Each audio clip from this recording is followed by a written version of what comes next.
So what question do you think of when you meet somebody who's in the Air Force? That's one of the questions that we'll be talking about today, along with a bunch of other stuff that we've learned over our time in the military. Welcome to season 2 of the Welcome Distraction with the Kemp brothers. I am Nick, your host today's episode. That is Brett, the evil twin, Middle child 2, and Chris, the not so evil twin. Yeah, I'm the Depends on older, the day. wiser twin. By 3 minutes. This is the Welcome Distraction Podcast with the Kemp brothers. Their immature stories, thoughts, and opinions are their own and should be taken with the same level of seriousness as a drunk uncle's late-night conspiracy theory. They are not responsible for any brain cells lost, friendships ruined, or questionable life choices made under their influence. Now buckle up, buttercups. So today we're going to get quick and dirty on what military life is really like, especially in the Air Force. You'll hear a little bit about some of the misconceptions, some of the questions we've gotten over the years, a little bit about different branches, officer versus enlisted, basic training chaos, some of the hard jobs on the flight line, and real combat roles that actually do exist in the Air Force. So let's dive right into it. So Brett, you're in the Air Force, right? Yeah. What kind of plane do you fly? What? Mark 84, 2,000 pounder. Do it. That is definitely a question you would get all the time. And anybody that doesn't know the military, or especially the Air Force, as soon as you say you're in the Air Force, they're like, "Hey, soldier," which is not right either. What kind of plane do you fly? Yeah, no. 51 Mustang. Yeah. There's all the jobs. All the jobs are in the Air Force, just like the other branches. Very few people in the Air Force are on the airframes, fly the planes, or even work on them. Excuse me, sir. There's been a little problem in the cockpit. The cockpit? What is it? It's the little room in the front of the plane where the pilots sit. But that's not important right now. There's a whole village, there's a whole city that actually goes into, making this thing work. Yeah. Yeah, so I was an ammo guy, which is weapons and stuff. Every time we would joke about those, so my answer is different kinds of the huge bombs and missiles that would go on the aircraft. We would break out some of those names and just say that's the kind of airplane we fly, because that's the cool, sexy stuff everybody wants to hear. Oh, what kind of plane do you fly? Mm-hmm. And I don't fly planes. I'm not Maverick. Sorry. Yep, and I get it. My job, people, I was in transportation as it started out, and I tell people I'm a mechanic, and they take it another step. They're like, "Oh yeah, what plane do you work on?" I work on everything but the planes. Like, they have cars in the Air Force? Car. They have cars in the Air Force too. That's crazy. Lots of things. Yeah. And I refueled the aircraft, and so the trucks that we drove were the main trucks. What kind of aircraft did you refuel? Yeah. Yep. But our trucks were R11s. So anytime I get asked, "Where do you fly?" I'd just be like, "I fly an R11." Oh, what's that? Like, hey, I'm gonna talk to this guy. He at least touches the planes. Let's go. It's a big brain one. You're not supposed to get away from it. Don't touch that thing. Yeah. So we've all been there, though. Before we joined the military, we were once in those shoes, right? We had no idea of what the Air Force was about. Very much the common misconception of, like, you tell somebody you're in the military, they automatically assume you're in the we're in the army. You're in the army. We're all soldiers. Yeah, we're all soldiers. Yeah, in their defense, even being in the Air Force, you're an airman, and that still sounds weird, even after all these years. Airman. That sounds boring. Well, it's like nowadays, right? Space Force is generally pretty new, and people talk about being guardians. They guard the space. Most people Guardians in the Galaxy. Wait, you're in the Marvel universe? Yeah. They stole the Star Trek emblem, and they stole Guardians from Marvel. So and then they copyrighted it, and you got to go to them to get it. Shouldn't it be spacemen? Yeah, space. But I agree with Brett. Space persons. Even us three joining the military, and I kind of took the leap a little earlier, having no idea what I was leaping into. Our dad, I'll give him the benefit. He said, go in the military, but if you do, he was in the Navy. He said, go in the Air Force, better quality of life. And he nailed that. He absolutely nailed that. But other than that, I had no idea what I was getting into. Yeah, not a clue. Let me break it down too. The different branches, not to throw shade, but to throw a little bit of shade. Here's how we do it, even after all these times being in the Air Force stuff. The Air Force is kind of, joke about it being the chair force. It's changed over the years. You have more competitive roles outside the wire, so to speak. The Navy, they're second on my list, and I try not to be biased, but it's kind of, we interacted with them throughout our careers. Mm-hmm. Navy is, they're on the boats doing that kind of stuff. No thanks. But if you want to do that, they're close to the Air Force, but you're going to be doing that kind of stuff. The Marines, they have the utmost respect from me and most people, very tight uniform out there, battle tested and ready to go. Army, your grunts, they're brainwashed. Marines, you're brainwashed too. Not all of them, but again, that's the general consensus, Yeah, it's more of a way of life, and it really ingrains into you. So, like we said, quick, down and dirty about the Air Force. I've told people for years, it's just like a 9 to 5 job. Most times you get the weekends off. You're going to do your deployments. You're going to do your 12 hours. You're going to do around the clock 7 days a week, sometimes based, stateside and overseas.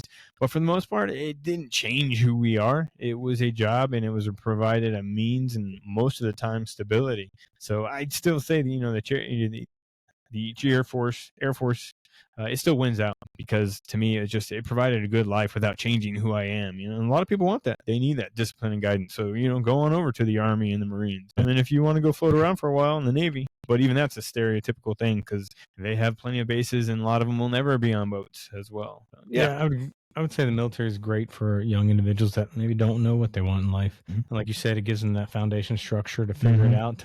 They tell you where to be, when to be, things of that nature, and they give you a paycheck, and you figure it out. And then before you know it, hey, you're making a real life, a real career out of it. Yeah, you get an instant life. If you didn't get in too much trouble with the law, a few minor things, speeding ticket, shit like that, go to the recruiter's office, go pick one, and you're gonna get a ready-made life. You're gonna have to go through hell sometimes for it, depending on what you if pick.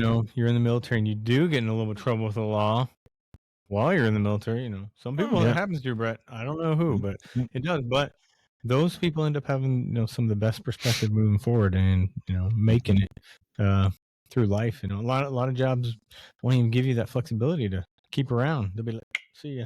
But, other people, they learn, they move on. I think those that have had the opportunity to show, that they have resilience and that they're able to learn from their mistakes wind up making the best leaders, because they've been there. They can put themselves in that person's shoes and understand what they're actually going through, and help them get through that and help them grow from it. But I agree. I think military is a great place for those that are looking for guidance, that love structure. Let's say you want to use it to pay for your college. Yeah. So for those that don't know that, They'll and suck listen you to in. this, the Air Force and the rest of the military branches will pay 100% for your tuition. Tuition assistance, they call it. So while you're in, you can do all your school, and you can still have the GI Bill, which is another thing that pays for your 4 years of schooling while you're in, for your spouse or your kids, or later after you get out of the military. You can do 4 years, you can do 30 years, and you can still save that. So it is pretty awesome way to not have student debt. All these people that have $100,000 in debt easily, and they're trying to pay that back for the rest of their life, figuring that shit out, waiting for debt forgiveness and crap like that.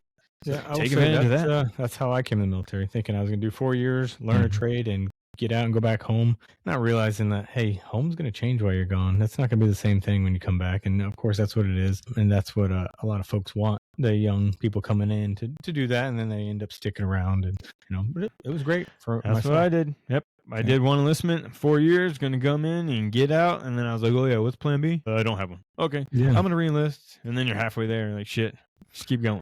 Yeah. In some instances, they're like, hey, let's give you a little bonus. Stick around. So even if you did go to college before the military, that's true. There's still an option. And what's the difference between an officer and enlisted? What's an officer? Yeah, I think I was in basic training, and I still didn't even know, because it was just like I needed to go do something. I didn't have it figured out. So officers, you come in with a degree, at least a bachelor's degree, and you can get commissioned as an officer. And that means, ultimately what it means is you're going to be higher on the rank structure when you join. So you go through that, you go through different specialized training. You can have a degree in underwater basking weaving, and you can be put in charge of, a small flight, and then eventually a group commander or a unit commander. That has nothing to do with what your degree is. Sometimes it lines up, but a lot of times it doesn't. So it's kind of weird that way, where you can, be in a weapons field, and hey, what's your degree in? Child psychology. Like, what the hell? Yeah, just shortage. to have They needed a guy. Here I am. Yeah. Or what was that in Saving Private Ryan, where Tom Hanks' character? What was he? He was like I think he was a a teacher. Yeah. He was a high school teacher, and you had no idea. And you definitely run across those scenarios, but sometimes that's the right person for the job. Okay. Pays better, and you get more specialized training and stuff. And we can joke about that all day, between the difference between enlisted and officers. Enlisted, you just need to have at least a GED, graduate from high school, and you can join the branches. So like I said, if you're not been in too much trouble and you're kind of wayward, fine. But from this podcast, we just want to kind of let you drink from the fire hose a little bit, and we're going to tell you some of the things, not all the things. You can call bullshit or what you will, but we're going to kind of give you the unfiltered version straight through here, and kind of going back a little bit, starting with basic training. You guys remember basic training? It was a lot different back then. It was the late 90s when we went through basic training, and it's changed. I was looking it up for the Air Force specifically because that's what we know. They're rolling out even this year. They're rolling out BMT, Basic Military Training 2.0. With the emphasis on different changes. Yep, it's going to be 7.5 weeks long. It was like 6 weeks when we went through. It's been through different iterations and stuff. So it's the kinder, gentler, but also now with the emphasis back on preparation and physical fitness and being combat ready. Where's shit like that. Yeah, so it's cool. But I remember back in the day for me, basic training, it was a crazy experience. You go through like in the movies and they shave your head. You get cut off. I know all that's changed now. You get a little bit more kind of, I guess we'll say, time in the yard and ways to communicate with your own phone and reach out back home. It wasn't the same back then. We had pay phones and shit in different time. But, you get your head shaved and get on, move, next. And you go from what the hell have I done to building this bond with your brotherhood and sisterhood to go through this shared trauma bonding event together. And then once you get through that, it's kind of crazy that it's changed. But for me, I had a couple incidences where the TI was all on me one time. First time trying to put my boots on the next morning, they just wake you up, flip in your bed, and I couldn't do stuff. And I was like, freaking out. But they're not going to put hands on. They want to make, they leave you just not enough time to get everything done. And they do it on purpose because they want to see how you're going to freak out. They're going to pressure you. They want to see what you do at your breaking point. And if you break, then you're probably going to be gone. Yeah. So we went through that, and then I think later on, as we were getting close, we were a pretty good flight because you got hospital corners, and your make sure your uniforms are good and ironed, and fold your t-shirts like squares, and all that shit's changed. But the idea is still the same. What you got to do, attention to detail, and making sure that you're doing that stuff. And one time we came back from this confidence course, where an obstacle course we ran through, and one of the TIs, the training instructors, came in and he said, "Hey guys, I hear you guys are doing pretty good. You want to help us out? We're going to go over to the sister flight that's right next to you guys, and they are messing up. We want you guys to shock them. So go in there, you three, destroy the place. Just completely wreck their bunks, flip everything. Don't go into their personal areas and stuff, but you can mess up their lockers, their clothes, the bunks." We were sitting there throwing laundry detergent, powdered shit all over the place. And then we got to line up by the door. And when they came in, I felt bad. I mean, it was fun, but I felt bad. When they came in, we just saw the look on their face because they were like, "Doo-doo-doo, coming back from detail, doo-doo-doo." And they opened the door and they're like, "Oh my God, what have you done?" Me and Brett are twins. I went in 8 months before him, but I don't hardly remember basic training at all. Brett has really good stories, and I feel like we didn't go to the same place. I was like, "Did you go to Lackland?" I don't think I went there. I don't remember anything. I just remember doing laundry and hiding out there, biding each day to try to get to graduation. Zero interaction with anybody. No town passes, nothing like that. You got your phone calls from a payphone. It was like 15 minutes once a week. That was it. Other than that, I don't remember shit about basic training. I do know that there was a TI that was training, and then while Brett was in basic training, came up to like him. 9 months later. Yeah, came up to him and asked him a question. Of course, when somebody talks to you and you're there, you're like, first thing you think, you're like, "I'm in deep shit. I messed up. I'm in trouble." And he asked Brett about, "You have a twin brother?" I was like, yeah, because the situation is when you get your food, you have a tray and you're walking by, and you have this tray and you walk by, and they call it the snake pit, where all the training instructors would be sitting to eat their meal, and you had to follow perfect protocol. What the fuck is that? What is that, Private Pile? Sir, jelly donuts, sir. A jelly donut? And if you walk by, they'd be like, "Trainee." So this guy does this to me, and he's like, "Trainee, come here." Yeah. He's like, "Do you have a brother?" I was like, "Yeah." This is 9 months later. "You got a brother?" "Yeah." "He's in the Air Force?" "Yeah." "Okay." I think he was in one of my flights when I first started. I was like, "Oh, yes, sir. Thank you." It's like, holy shit. Which is crazy, though. Fast forward almost 20 years later, I'm in Afghanistan, and that dude is, obviously he was a little bit older than me to start with. He's there. I recognize him again, and I tell him that story about me being in basic and him learning, and then running into my twin brother years later. And I tell him, "Hey, that was great. You scared the shit out of him, but here we are both here." And, I told him we all getting close to retirement, making careers. So that was a crazy full circle moment for sure. Yeah. That goes into kind of one of your questions, Nicholas, what you think people always ask, right? That's right. Another common question that you get. All these civilians think that everybody knows everybody, and so they're like, "Oh, you're in the Air Force? My cousin Billy Johnson is in the Air Force. You know him?" Yeah, never heard of him. Yeah. No. So in their mind, they think there must be like 14 people in the Air Force. This is not a You all class knew in each high other. school. You know, you're like, You don't hey, know everybody? Yeah. You guys all fly that same plane. yeah, on the Air Force. You're on the Air Force team. Yeah. And a lot of times it is a small military, small Air Force and stuff, but it ain't that damn small. You know, you got hundreds Yeah. of thousands of Me people. and Brett being identical twins did, run into people that thought they knew me or they knew him, or they had that moment where you could feel them, melting your face off because they're staring you down, wondering why, you're with a different person that they saw you with. And then you're like, oh, my brother. Mm. No, Oh, I don't yeah, know you, but I'll yeah. tell him I said hi. Yeah. See ya. Yeah, we'd love to hear your stories. Any questions or comments? So feel free to like and subscribe. That way you get a notification anytime we have new content to drop. Doesn't cost you anything. We post new episodes every Monday morning.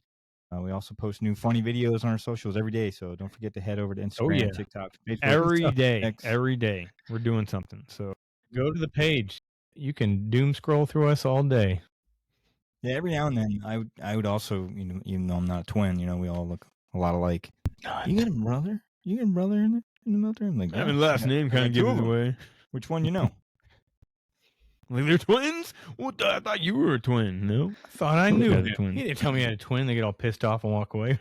So another misconception is the jobs that are in the Air Force and what they entail. So truth be told, if I could do it over again, and I said it for years, I would pick a different job. My job was maintenance, and there's a lot that falls under that. A lot of times in the Air Force, you'll hear the term nonner, and that's us joking about people that don't actually touch. What's a nonner? Yeah. So a nonner is somebody who doesn't do real work. They sit behind a desk all day.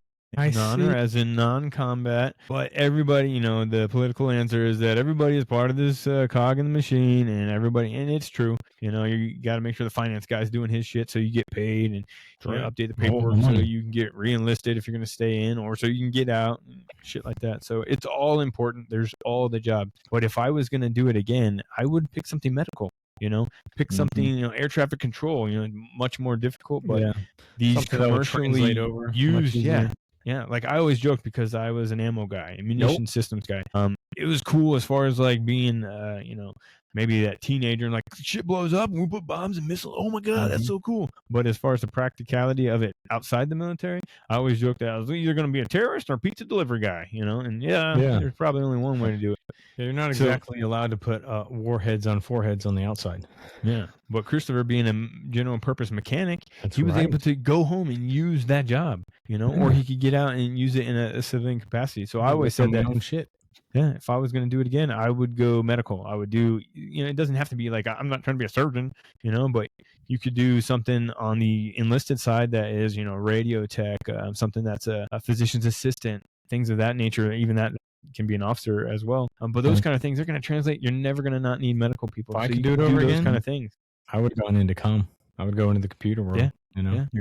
Right. Not knowing then in the 90s how much it was going to change. When we all started out, we didn't even touch computers. You never touched computers. Then slowly you're like, hey, you got to check your email once a week. Then, hey, you have to have an account. And then now everybody survives on computers on cybersecurity, all those are the big heavy hitting type ones. So that's probably one of the things that we would say that part of that unfiltered thing that we're telling you right now is pick a job that you want. Give it a little bit more thought. The recruiter's going to tell you got to pick something right now. If there's only these many slots, make them wait you out. Yeah. Say, I want this job. If you're in a position to be able to do that, they're going to also tell you can change your job later. It's not nearly as easy done as it is easy said. You can change it into a shittier job. Let's be real, and it'd probably end up being security forces if you didn't already get screwed by going around and taking whatever they give you. For those that are thinking about going in, I would say get the guide for the ASVAB to study and prepare for that test, right? To do the best that you can to make the most jobs available as possible. And if you qualify, but they tell you that job's not available, then wait for that job to be open. Because those recruiters, they get lists regularly, probably like monthly, saying, all right, these are the jobs that we need you to push, right? And so like car salesmen, they got to make quotas and meet goals and shit. Absolutely have a quote. Reach out to us. We will give you the truth. All Yep. right. Comment, like, subscribe, and then email us. welcomedistraction@gmail.com. We'll tell you the truth. All right? We've been there. We've done that.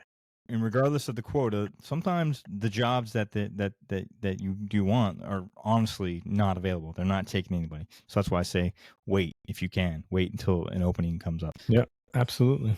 But if you got to go, it's a great option still too. So, but yeah, we've got plenty of misconceptions here. We're going to keep talking about these things here. So what else you got? What's lined up? It's not just the Air Force. Like, just because it's Air Force and a lot of the jobs are a little bit more cush maybe than the Army or the Marines, we still have, positions, jobs in the Air Force that are directly in combat. They're Oh yeah, deployed directly Special into forces, hostile yeah. areas. Special Forces version, Air Force, TAC-P. Yep. Yep, we got PJs, we got combat controllers. Air rescue guys. Yeah. So if you want to be hardcore like the Navy SEAL stuff, you got those options in the Air Force as well. But even our regular jobs, it's changed so much. I remember in like the late 90s, 99, my first deployment, I went to Kuwait, Al Jaber Air Base, and we were going there, and it was a short deployment. Back then, you would do 30, 60, 90 days. 120-day deployment was considered long. So Nicholas was the reserves. He did 8 or 6 years active duty, 6 and some change, right? Something like that, to finish up. And then he joined the reserves. So that's the backstory. But Nicholas, tell us some differences that you know of, just drinking from the fire hose, differences between reserves and active duty. What's some of the big things? Yeah, we'll keep it at traditional reservist versus active duty. So active duty, that's your job, right? Like day in and day out, you're waking up, you're putting on the uniform, you're going in to work. You're on active duty orders 24/7. Regardless whether it's weekend, holiday, doesn't matter. No matter where you are, you're on orders. Traditional reservist, you're not even on orders on the 2 days a month that you work. So your responsibility is to report to whatever base you're assigned to 2 days out of the month. So it's usually the first weekend of every month, unless there's a holiday. And then you have an obligation for 2 weeks out of the year. You are put on literally a orders part-time for 2 job. weeks. Maybe. Right, so not even. The concept is to have a ready reserve to back up the active duty. So the Guard are completely separate. The Guard are they're for stateside events, emergency stuff like that. Reserve are supposed to be there to fill in the event active duty gets called, or to go with active duty. More so here recently. The goal is to make it to where you can't tell the difference between a reservist and an active duty, which is still rare, from what I saw, during my time in the reserves. There's still that big divide where reservists are way more laid back than they should be. They're a buddy system. They stay in way longer than they should, like they should have hung it up, 10, 15 years ago. But so they can still be somebody. Right. What they're trying to do is get their medical benefits and not waste perhaps a lot of the active duty time they had and reach towards that retirement. A lot of them anyway. So, but I would say one of the biggest differences that really shocked me was the fact that, like, on the reserve side, if someone doesn't want to come back, they just don't show up. And I remember the first time that happened, I was like, that's insane. Like, because I'm still on the active duty mentality. Like, if you don't show up on active duty, you're AWOL. Like, you are that's absent without leave. Like, you're going to Leavenworth. They're coming after. So we had somebody that didn't show up one weekend. I had only been in the reserves for like maybe 6 months, and someone didn't show up, and I'm like, oh my God, and they're like, well, forget about him. He was a shithead anyways. And I'm like, what?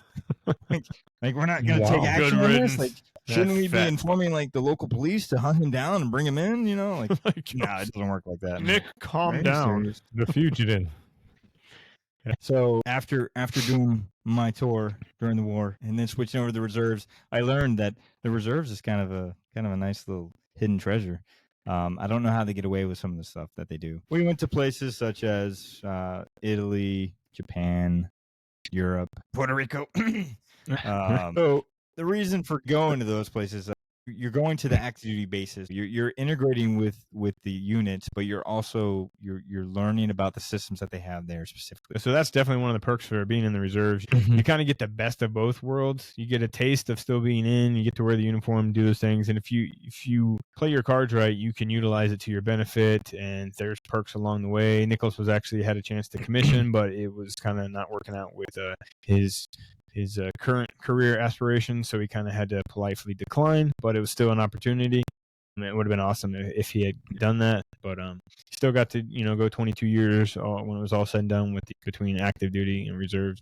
And for us as active duty, we have a much different perspective as far as that kind of stuff. Reserves and the Guard.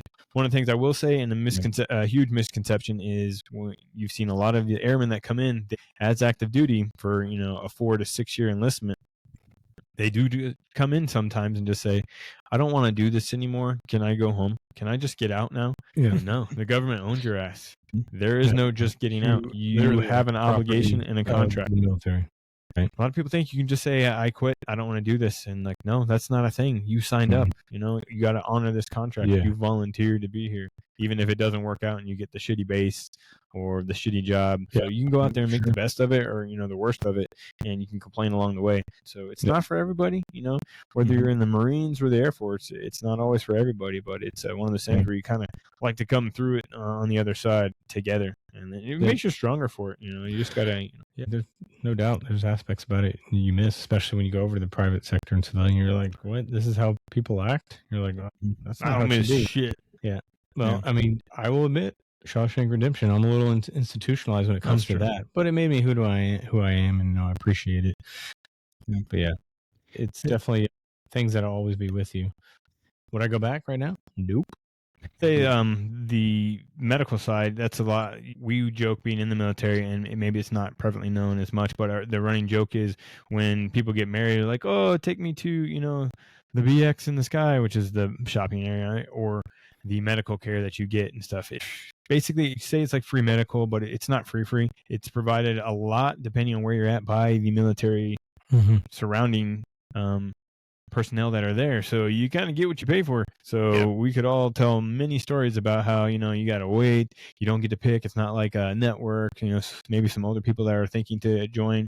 You get what you get, and you really can't throw a fit. And even if you do, they're going to be like, sorry, suck it up. Hey, make an appointment and we'll see you in a month or two. Or maybe we'll outsource it off base, but you got to go to this one place and it's going to suck. And of course, they want to do the cheapest thing. It's the opposite. They want to do the cheapest thing first, and then eventually get to the other thing. Like, no, you're not getting MRI. No, you're not going to get that. You get some Motrin and physical therapy. Yep, here you go. I'm going to get that stuff, and you know, but when it's the other way around, you're a civilian. You know, they're like, hey, I think we can just chop you up and get it fixed. You know, they want to go with what they think is going to either fix it right away or cost the most, or maybe a little bit of both, and do that. But for the military, they got to be cost effective, so you're going to get the runaround like you wouldn't believe. Yeah, you would be assigned a PCM, which is your primary care manager, and that individual was usually assigned probably anywhere between 3,000 to 6,000 people. You very rarely ever got to see them, and by the time you did get to see them or get scheduled out, they were gone. Yeah, they're gone. They leave. Yeah. That happened many times. I went in there one time with a list of shit, and they're like, "Hold on, just tell me 2. We ain't got time for all that." I'm like, you could be kidding me. I just came back from deployment. I need to get. You're lying about everything anyway. Like, nope. Yeah, trying to get out of work. Somebody once asked Buzz Aldrin, like, what was going through your mind when you were sitting there on the launch pad getting ready to blast off into space? And he said that every part and every vendor that worked on that rocket went to the lowest bidder. Yeah, that's right. We're getting the same military people that are like, yeah, they're kind of half bought into this stuff.